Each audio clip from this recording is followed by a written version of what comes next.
ప్రతి ఒక్కరూ మట్టితో చేసిన వినాయక ప్రతిమతోనే వినాయక చవితి పూజను పండుగను ధర్మానుసారంగా హైందవ సంస్కృతి సాంప్రదాయంగా భక్తితో జరుపుకొని ప్రకృతి పర్యావరణ హితానికి తోడ్పడాలని పిఠాపురం ప్రముఖ దత్త ప్రచారకులు లక్ష్మీనారాయణ దత్త భక్తులకు పిలుపునిచ్చారు. పిఠాపురంలో ఆయన భక్తులకు ఉచితంగా మట్టి వినాయక ప్రతిమలను అందించారు. గత 30 సంవత్సరాలుగా దత్త ప్రచారం ఆధ్యాత్మిక సేవా కార్యక్రమాలతో పాటు ప్రతి ఏటా వినాయక చవితికి తన సొంత ఖర్చులతో పలువురు భక్తుల సహకారంతో మట్టితో చేసిన వినాయక ప్రతిమలను భక్తులకు ఉచితంగా అందించే కార్యక్రమాన్ని ఈసారి కూడా కొనసాగించారు. ఇందులో భాగంగా పిఠాపురం పట్టణం బంగారం రావిచెట్టు సెంటర్ వద్ద మట్టితో చేసిన వినాయక ప్రతిమలను భక్తులకు పంపిణీ చేశారు. లక్ష్మీనారాయణ దత్తస్వామి పురప్రముఖులైన రాచమల్ల వెంకట్రావుల చేతుల మీదుగా భక్తులకు ప్రతిమలను అందించారు. ఈ సందర్భంగా ప్రముఖ దత్త ప్రచారకులు లక్ష్మీనారాయణ దత్తస్వామి మీడియాతో మాట్లాడారు.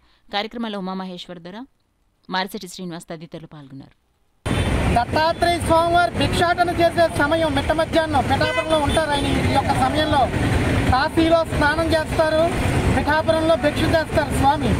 ఈ సమయంలో మేము ఇక్కడ ఈ కార్యక్రమం చేయడం ఆ దత్తాత్రేయుడు మాకు ఇచ్చినటువంటి అవకాశం. అదేవిధంగా ఈ కార్యక్రమానికి ప్రత్యేక ఆత్మీయ అతిథిగా ఇచ్చేటటువంటి మా యొక్క రాచమల్ల నారాయణరావు గారు, రాచమల్ల వెంకట్రావు గారు, అదేవిధంగా దొరగారు, మా యొక్క శ్రీనివాస్ గారు, ఇతరత్ర పిఠాపురం ప్రముఖులందరికీ కూడా ఆ గణపతి సంపూర్ణమైన ఆరోగ్యాన్ని ఇచ్చి ఈ పవిత్ర కార్యక్రమాన్ని ప్రారంభించవలసిందిగా మా రాచమల్ల వెంకట్రావు గారిని కోరుకుంటున్నాను.